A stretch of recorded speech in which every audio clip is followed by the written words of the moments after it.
Welcome to the Dishcourse, the podcast that has hot food takes, cool food people, and never a lukewarm moment. We are a podcast where we dish and debate on the latest food trends and fads. As experts who work deeply within the food service industry for today's biggest global brands, nothing makes us more exciting than really digging into what, how, and why people eat. If you love impromptu conversations about today's food landscape, come on in and watch the plates fly. I'm Callie, trends expert and nutritionist, and while I do have other favorites right now, I'm going to stay consistent and shout out cottage cheese. I love you, cottage cheese. I'm Chef Cam. I manage a team of R&D chefs, and I'm already trying to plan my next cheese-themed cocktail menu. And I'm Chef Renee. I help direct an R&D culinary test kitchen, and I think dairy is so much the goat that I got a milk carton tattoo. I love that. Okay, so let's get into it. Today we are talking about cheese. I'm very, very excited. Obviously, I just shouted out my favorite, which is cottage cheese, but also I love a smoked Gouda or a Jarlsberg. What about you guys? I'll go. I love brie. I could actually eat a whole wheel of brie. Give me brie and crackers, and I'm all set. I love a baked brie. Oh, yeah. Right now, I've been really vibing with Parmesan cheese. I just think that it makes me feel really good, and it's good in any form. And also, I can keep it in my fridge for months and just cut that little moldy guy off and shave it on. And as someone who's terrible about meal planning, be still my heart, it has it for me. I was also going to say, I love that you just called out that you just shave off the moldy part, because people always get so grossed out by that. But I'm like, it's molded already. That's what cheese is. Well, also, it's a hard cheese. And this is super anecdotal. It's a super anecdote, sorry. But my grandparents growing up, they used to rent out their house to magazines to do photo shoots. That's and cool. Yeah, one time they had some guys come in and bring an entire wheel of Parmesan cheese. Yeah, and then they left it. And so that, I learned that you can just shave the moldy part off of hard cheeses at age 8, because we ate that wheel of Parmesan probably for the next 2 years. Okay, so this is actually a perfect segue. I want to share it. We're going to do a little news update on cheese-related news. Okay. So speaking of Parmesan cheese and giant wheels of cheese. So the title was The Big Cheese Heist. Last month, an armed gang was arrested in a region of northern Italy where genuine Parmesan comes from and charged with the theft of close to $900,000 of Parmigiano Reggiano. And while it wasn't in one huge heist, they've realized that over the last couple of years, it's amounted to over 2,000 wheels of Parmesan stolen by 11 gang members. I don't think cheese gang, the gang cheese gang, that's true or false. True or false? I'm gonna. I think it's okay. I think it's true. Yeah. However, I think that it was more than $900,000, because are we accounting for current inflation? Because I'd say that's upwards of $1 million of cheese. Yeah. Interesting take. I'm gonna say true. That honestly, I feel because it is such a very premium item, it wouldn't surprise me if that were true. So I'm gonna say true that this did happen. Okay, so it is true. However, it didn't happen recently. It happened in 2015, but it does tie to the fact that cheese is the most stolen item in grocery stores. Did you guys know that? Specific. Just cheese as a category? Or worldwide. Cheese as a category is the most stolen item in grocery stores worldwide, and thieves steal an average of $3 million of Parmesan specifically each year. I have this author that I love who does graphic novels here in Chicago. Her name is Lucy Knisley. And in one of her books, she writes about going to SAIC here in Chicago. What's that? And that the School of the Art Institute. Okay. And as she was in school, she writes about how she always used to go to Treasure Island, RIP Treasure Island. Oh my God. And steal chunks of Parmesan. So, I mean, cheese is delicious. Okay, wait. So let's like set the scene for this discussion about cheese because there's so much to say and like we're obviously going to get into all of these examples and stuff. But basically, one of the things that I started thinking about was, do you think there's another category, like another food category like cheese that is as versatile as cheese? Because cheese has different flavors, different forms, different textures, different like functional properties like meltability and stretchability. Like I was trying to think about it and I couldn't think of another comparable. Like bread or like maybe it's more like items made from flour because I think of like pasta, like pancakes, you know, baked goods maybe, but that feels like really, really broad. The other one that comes to mind is like oils, but that feels like so much in the same vein as cheese. Yeah, I guess because of the fat.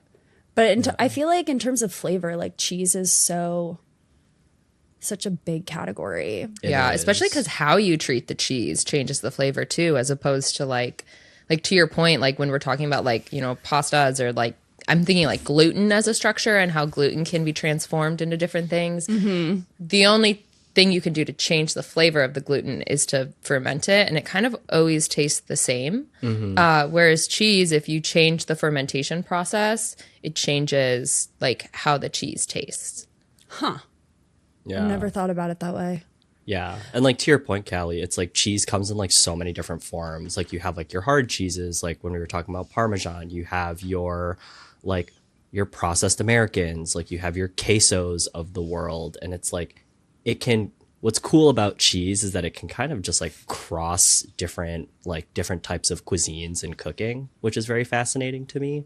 Like I had mentioned this yesterday to some of our coworkers where I had Korean ramen and I put American cheese in it, and people were like, wait, that's a thing? And it's like, yeah, it like the American cheese, like it adds like a creamy element to it, but then it also tames the spice, and it's delicious. If you haven't done it, highly recommend. So good. So that was something I was definitely going to say. Like we obviously have seen a lot of spicy cheeses or like cheese paired with spicy foods that we're seeing grow on menus because it really like cuts that spice. Cam was telling me something super interesting that he saw at a conference, which was a type of queso. Cam, do you want to talk about that queso? Yeah, it was called like I forgot the brand, but it's like performance queso. What's so cool about it was that like it was able to hold, like typically with like queso, what will happen is that like it will harden. But this queso was great because like it was able to stay liquidy for a long time. And so like jokingly, I was like, if my queso ain't performing, like I don't want it. But it was just good too. Like flavor was great. It came in different varieties. Like you had peppers in it. And like, I'm not someone that can handle a lot of spice. Same. I like spice, but like there's a difference between like novelty hot and like actual like flavor hot. And like what I liked about this was that it was like that perfect balance where I was like, this is comfortable for me to eat. Where I don't need like a glass of milk on the side. Yes, exactly. I would love to see a menu call out high performance queso.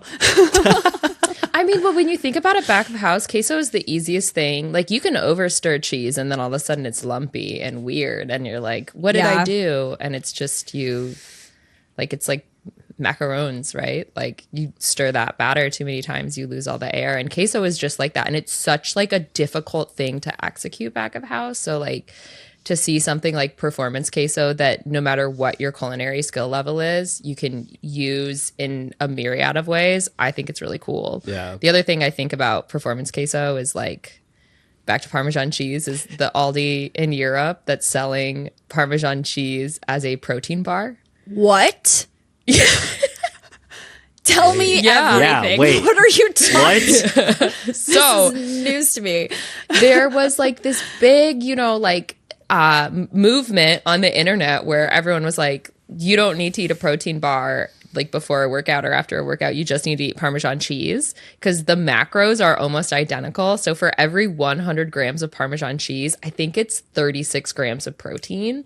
And while it's higher in like cholesterol and fats than a protein bar is, it doesn't have any sugar or alcohol sugars. And alcohol sugars are something that really like change person to person. Yeah. Or like fake sweeteners. Like I'm really, really sensitive to monk fruit and can't eat anything with it in it because it's all I taste. So they were like packaged up as like little 100-gram like protein bars. And, you know, I was like, that's the other performance cheese that's helping me perform. So you're telling me that European gym bros are just like taking cheese to the face. Slamming pieces of Parmesan cheese. I love that. Okay, wait. So grounding us to then like talk a little bit about how we've seen cheese evolve on menus recently. I had some food for thought, which I'm curious to hear your take on. But obviously, especially like post-pandemic, we've seen operators really focus on wanting to source versatile ingredients, right? Like it's now the number 2 thing that is most important to them when they're sourcing brands and products. It's like how versatile, how many different menu items can I use this in to cut their costs. But when you think about like, I was thinking post-pandemic, we've also just generally seen, and maybe you have a different opinion, but I feel like the food service innovation at large, which just includes everything, has been kind of on another level post-pandemic. So would you say that it's kind of directly tied to the fact that operators have been forced to get more creative because they've needed to like use ingredients more versatilely? Does that make sense? You're talking about SKU optimization, right? Yeah. Yeah. I mean, I think that's part in COVID, and I think it's mostly just due to inflation, right? And I also think that there's something magical about having fewer ingredients on your menu. Like, what is it? Chipotle, they have a max 40 ingredients across the entire menu that they use. And to me, a smaller menu tells me that your food might be better because you're more focused on one thing. I think that's why we talked about this last week. That's why bowls are such a big thing, right? Yeah. I don't know. What do you think, Cam? I was going to say, I was like, as soon as we said like SKU optimization and like smaller menus, I was like, yeah, we talked about this like last episode. And I think like you hit the nail on the head, Renee, where it's like the smaller menus to me mean like for back of house, like operational complexity, it's just less things that the culinary team has to worry about back of house. They can focus on doing this smaller menu, but then keep the quality up. Definitely like optimizing like what works on your menu and just sticking to that. And then like once you kind of find your rhythm, then you can kind of start layering in those like limited time offers, specials, what have you. So hopefully that answers the question.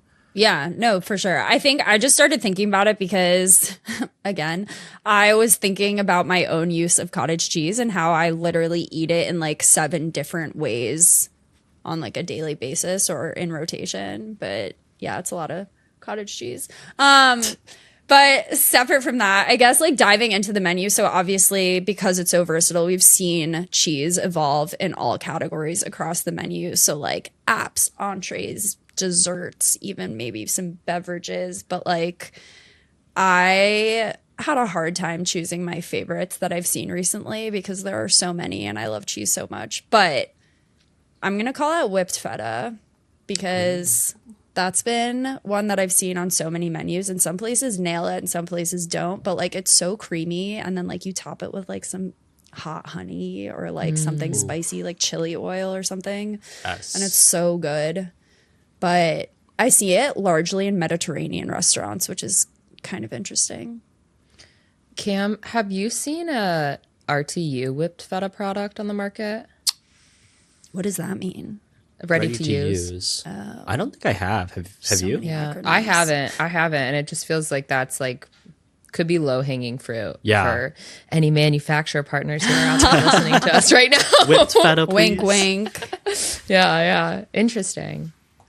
Because I think it's so premium, right? Like it's so funny. Anytime you incorporate air into something, it's an immediate premiumization, even though you're stretching the ingredients even further. But like the texture requires so much care that it hits. Yeah. Can you over whip feta? I don't think so, because it's already such like a cheese that has been so there's so little whey in it. Yeah. Right? It's so crumbly and it's like already so dry. I can't imagine that it would break at all.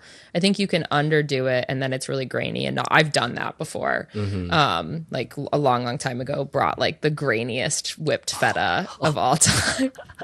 my very young chefhood being like, look, it's whipped feta. And then, it's complicated because everyone is like, ooh, but then you look back at it and you're like, that was grainy. Like, that was bad. Tough. God. What about you guys? Favorite apps or shareables? Ooh, I mean, if we're talking about like independence, like Rosemary here in Chicago, they make their own stracciatella. So if you don't know what stracciatella is the inside part of burrata cheese, and they rotate like what the toppings are seasonally. And I remember sitting near like the kitchen, because it's open kitchen. The chef that was on like Garde Manger, he opens up a drawer and literally with a gloved hand just pulls stracciatella. And I was just like, I am clearly in the right restaurant. And so that sounds amazing. Like he just put it on a plate with like seasoned like heirloom tomatoes, like really nice olive oil and herbs. And then obviously crunchy like salt Malden, and then we got it with like hot bread. Oh my God. Like I did not want to share it with people. And like anytime I go back there, it's always something that has to be ordered. They're like, it's just like people that I've brought, they're like, it's just cheese. I was like, no, listen, it is more than just cheese. It's not like, just cheese. Yeah. I was like, no. I'm like, I'm not the crazy one. You are. Oh my gosh. Also, I feel like I just learned something new because I love burrata and I love stracciatella. I didn't know it was just the inside of burrata. Yep. Yeah. But then if we're talking chains, like I gotta shout out the Triple Dipper. Like I went to Chili's for my after my friend's like jujitsu competition, and we ordered a Triple Dipper. And I just remember getting it and then seeing the brick of fried cheese, and I was so happy. I was like, let's see how far we can pull this. And I was like, it got pretty far. But like I get why the girlies, like they go to Chili's, they order the Triple Dipper, they talk about whatever. Like I get it. I understand you. But yeah, those are my two. Mozzarella sticks and yap. Yes, like, yes, that'll exactly. Fix me. Wait, so are there mozzarella sticks? Like you said, brick. So is it like a different shaped mozzarella stick? It's like a cube. It's like this. Huh. It's great. Yeah. Do we like it better than stick form, or what's up? I think it's just I think you're able to get a more dramatic cheese pull, and everybody loves a good cheese pull. Love a cheese pull. Exactly. So and like on it's a French onion soup. Yes. You can only get it there too, which I think like just ups the craveability factor, because I've seen like big mozzarella sticks on the menu. What is that? There's like a Quad Cities or Twin Cities pizza place. Oh, yeah. God, what is it called? It's not Middlebrow, but it sounds like Middlebrow. Yeah. It's on Chicago and Damon. Roots. Yes. Roots here in Chicago. There's a few throughout the city. They do like a malt fermented dough. That's their point of differentiation with pizza, but we don't go there for the pizza. We go there for the big mozzarella sticks. But otherwise, like we're, my partner is Brazilian, and so we eat a lot of pão de queijo, which is also on the menu as Brazilian cheese bread. We also made them for our holiday party. And yes, they were I did so make them. good. I like Dude. stood at the oven and was just like watching them bake. like- I was like, I can't wait to eat these. So for those of you who don't know what Brazilian cheese bread or pão de queijo is, it's a bread that's primarily made of tapioca flour and then cheddar and mozzarella cheese. I use cheddar cheese. It just depends on where in Brazil that you are, what kind of cheese they use, but it's always like a cheese that has a high melt factor. And then they're like it's got the same texture as like mochi is how I would describe that like, is a the good tapioca. description. It's very chewy, but it's so they're so good. dude, the holiday party. Oh my god, I pounded so many. In Brazil, visiting family, every Sunday, our building used to get a delivery of like hot, fresh pão de queijo, and we'd sit in bed on Sunday morning eating our little like Brazilian like global pastry, right? Oh, there we go. In Brazil, it wasn't global; it's regional there, right? But that is like super exciting because pão de queijo is considered a global pastry. We talked about global pastries in the last episode. So I'm excited to see it like kind of grow more outside of like Fogo de Chao. They have some really awesome ones. Say, that's where I was introduced to it. I remember in college, my friends and I would go like once in a blue moon to Fogo de Chao. And that was the first time I'd ever experienced them. And none of us knew what they were, but we were like, what are these delicious puffs of cheesy, chewy goodness? And they're so little, like it's dangerous. You can have like 16 of them. Yes. Honestly, yes. That's why we don't really make them at home. We only make them for events because, that's one thing that will be entirely disappeared. I think Trader Joe's has also done a lot of work when it comes to like evangelizing pão de queijo by selling that like frozen Brazilian cheese bread. You can find them at Costco now. Cheese as center of the plate. Yeah. I mean, paneer. Oh, yeah. Yeah, all over the place. That's a great one. And, I think that we're finally seeing people like know what paneer is. And because if you look at like the packets that do paneer in the grocery store, you'll like this, Callie. They call it cubed cottage cheese. Interesting. I mean, that's it's what it is. Yeah. Yeah. It is like that soft white cheese. That's an interesting way to position it, but I guess that would make a lot more sense to the American consumer who has no idea what that is. Right. And I think the like also thing that has kind of tipped people's toes into being more comfortable with paneer is seeing those kind of flavors that go with paneer, but with feta cheese instead. Yeah. And that kind of like opens the door to exploring cheese as center of the plate. Do you have an example of that? There's a really great recipe in Priya Krishna's book Indianish. Is my favorite recipe from I cooked in 2021. And it's paneer, but with like a spinach paneer, basically, but with feta cheese instead. And for some reason, like once it's in spinach, you're like, I'll eat a whole brick of cheese for dinner. It just unlocks something because it's green, and you're like, this is permissible indulgence because it's green. I'm gonna eat it. Fair. Yeah. I feel like I've also seen a lot of, we obviously have talked at large about like the rise of global flavors and kind of introducing new global ingredients, but I feel like Middle Eastern or like Indian desserts are kind of the focus right now in terms of where I'm seeing a lot of like cheese in desserts. But it's interesting to see how that's kind of like translating into other dishes on menus that are growing stuff too. I'm not too familiar with like the Middle Eastern desserts, but something that I did grow up around is, and people find this crazy, is that cheese and ube ice cream. That's actually a very common ice cream flavor. I've actually have never had it.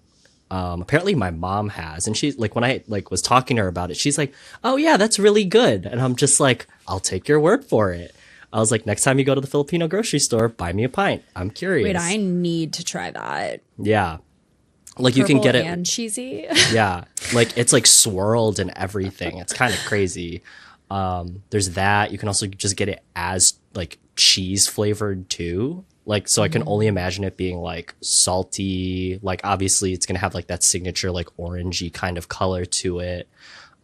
Before we were filming, I actually came across an Instagram post of a person making a peanut butter and cheddar cookie. Yeah. So I was like, what perfect timing. Ooh. Yeah, it was pretty cool. And he put the little cracker in the center too. Like, I was like, I kind of need to make this. Yeah. Don't know how I feel about that. What do you mean? Have you ever had the peanut butter and cheddar crackers? Okay. Yeah, Right? because that was the Yeah. inspiration. Yeah. Yeah. Okay. And like, you wouldn't bat your eyes twice at that. Yeah. Sure. I don't know. I was caught off guard. Cheddar and peanut butter. That feels like two very bold flavors. Interesting. Okay, so in terms of new ideas, do we want to get into Let's our do it. controversial take and ideation here? Because Let's do I it. have a hot take for you Let's Hear guys. it. Let's hear Let's it. hear Let's it. hear it. Okay. It's kind of almost a confession, I have to say. Okay. I think that cheese sticks are more satisfying to eat when you bite them. Dude. Oh my God. No. I will die on this hill. I will die on this hill. You're a Girl, cheesesteak biter? I am. I Proudly. think Cam may have just lost a friend, Callie. Bro. Because literally, Cam, tell Callie what you told me yesterday. Okay, in the but what do you kitchen. do with a mozzarella stick? Matza. Yeah, obviously you bite it because it's different. Right, you can't peel a mozzarella stick. What am I Like, gonna do? Remove like the crispy Yeah, that's I just feel like I'm not getting enough cheese when I'm stringing Yeah, tiny but it's pieces. called okay. of it. string- No, wait. Let Cam Yeah. get on his Pop soapbox off, because he Cam. was on one about it yesterday in the kitchen. Dude, okay. From a sanitary like perspective, if you're like on the run, like sure, if you want to bite your cheese, whatever. I'm still gonna judge you. But just like that's why hand sanitizer exists. But like it's called string cheese for a reason, not bite cheese. Like that is like my main thing. You know what's so funny is that like I put this poll on my Instagram story because I saw someone biting into their string cheese. And it's so funny because like it wasn't you specifically. Because if it was you, I would have called you out. Apparently. But dude, yeah, I just don't get it. It doesn't taste the same. I like one, like I love the sensation of like actually like peeling it. Like that's like to me that's the whole appeal. I like that. But like Appeal. yeah, pun not intended, but thank you. So, why are you seeking string cheese then? Like, why aren't you eating those like other types of cheeses that they individually pack? Yeah, like cheddar or something like yeah, that. you know, like those Well, squares.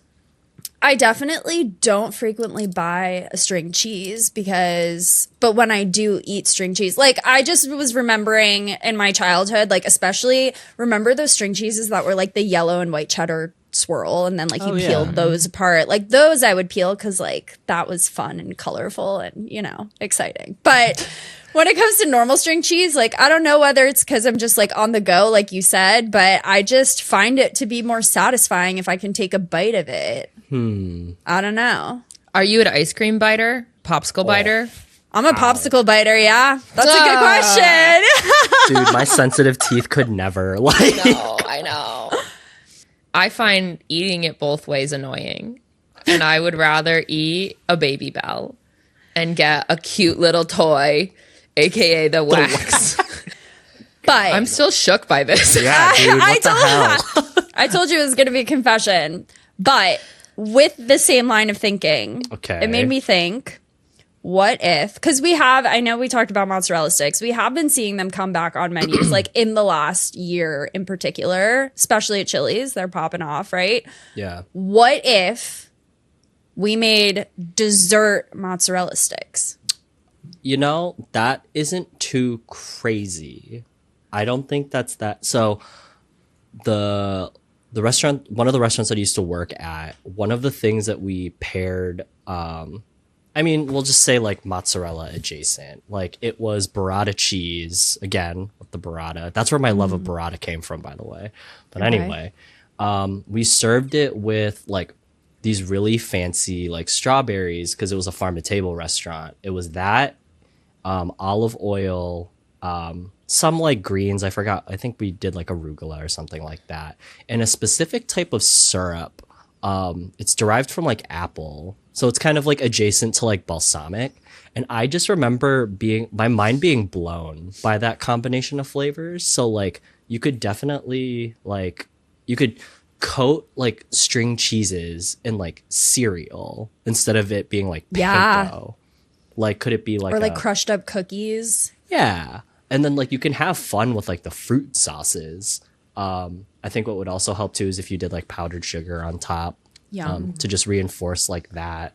You could get crazy with like doing chocolate. Obviously, that would have to get tested, but playing with fruit sauces specifically could probably work out. What do you think, Okay. Renee? Here's an idea. Yeah. What I think about when I think about coating like a string cheese or like a mozzarella stick for a dessert application is I don't know if the breading to cheese ratio is like strong enough to give dessert for consumers in the US, right? Because elsewhere cheese is a Interesting. dessert course. So, as someone from Chicago Yeah. who is just south of the cheese capital of the world, aka Wisconsin. Wisconsin. Shout out Mars Cheese Castle in Kenosha. Yep. I think cheese curds are like the size is different, or even like a mozzarella whip, like coated and fried. Mozzarella whips are like, and the mozzarella is like really really thin, so it's almost like a string cheese, but it's just like one, like it's like the size of it. Hate this for me. It's the size of an earthworm, roughly. And they're called mozzarella whips because to make them and stretch the cheese, you like whip it. So I think that or a cheese curd could be a better type of cheese to use in this application. And I think that you could also take it with, like, you could go the route of cheddar too. So we could do like a cheddar cheese curd that has been tossed in like cinnamon toast crunch cereal and fried, and then dip that in like a caramel applesauce. Oh, that's it. Yeah. So yeah, you're kind of playing off of like the cheddar and like the apple, like the really old school like American pairing of apple pie. That's a like apple butter or something like that. Oh, that would be sick. really good. Yeah. What do you think about like other types of coating system? Like, have you ever coated something in like a Fruity Pebbles like cereal and fried that, Cam? Ooh, I haven't, but I'm curious to know like how the color of like the actual cereal would like behave in a fryer. Like, would it just turn just like dark, or would it actually like keep its like the vibrant color of the cereal? Okay, wait. So you said caramel apple. Yeah. So here's what I'm thinking. Yeah. I think it's a Tell mix. us. Yeah. I think it's a mix of both mozzarella and cheddar cheese curds. Yeah. Because as a Midwesterner, of course, my favorite national chain is Culver's. Shout out the Curder Burger, which is Oh, where they dude, made yes. a giant cheese curd and put it on a burger, which actually came from an April Fool's joke. And then they Funny. designed a whole burger platform around it because people were so excited about I love it. when April Fool's jokes get taken too far. Same. I love it when they turn into like, they're like, okay, I guess we got to do it. And you know that poor R&D staff was like shaking their fists at the marketing team. Oh, Anyway, all is to say, at Culver's, their cheese curds are both cheddar and mozzarella. And so I think you need both because, like, I think you have the sharpness from the cheddar, right? Yeah. And then if you have kind of the more mildness from the mozzarella, I think you're going to get, like, a really cool eating experience where the cheddar is really kind of fighting against that, like, apple, like, caramel apple butter dipping sauce. But whereas you're going to get more of it if you use that mozzarella cheese curd instead. yeah. That sounds delicious. Yeah, it really does. So hungry right now. Yeah, me Yeah, for too. real. I'm gonna go after this. Eat a cheese stick and eat it properly, Kat. All right. All right. I'm gonna peel my cheese stick the right way. Exactly. And I'm like thinking about like in like elementary school, the cheese sticks get passed around and like everyone's peeling their cheese, and then you just see Callie in the background, like. Wrong. But it does sound like maybe we've landed on something that we want to try to make, Cam. Hell yeah! I want to make Please this. I want to ship eat it. them to me. I want to Yeah. eat that so badly. I feel like yeah. I'm going to need like a play-by-play of what this experience is like. That's it for today. If you're liking the show, please take a second and subscribe. whether you're listening or watching. If you're on YouTube, we love comments. So drop them below. Let us know what your controversial food take is. If you're out there with Callie just chomping on cheese sticks, or if you're Team Cam with cheese sticks need to be peeled, or if you're on Team Renee where you just want to eat a Baby Bell and remove cheese sticks from the equation altogether. And if you're listening to this on the podcast app of your choice, please leave us a rating and a review. We're always hungry for feedback as part of just being always hungry. You can follow us on LinkedIn at Marlin Connections. You can follow us on Instagram at Marlin Connections. But until next time, no matter what the trends are, keep it delicious. Bye, guys. Bye-bye.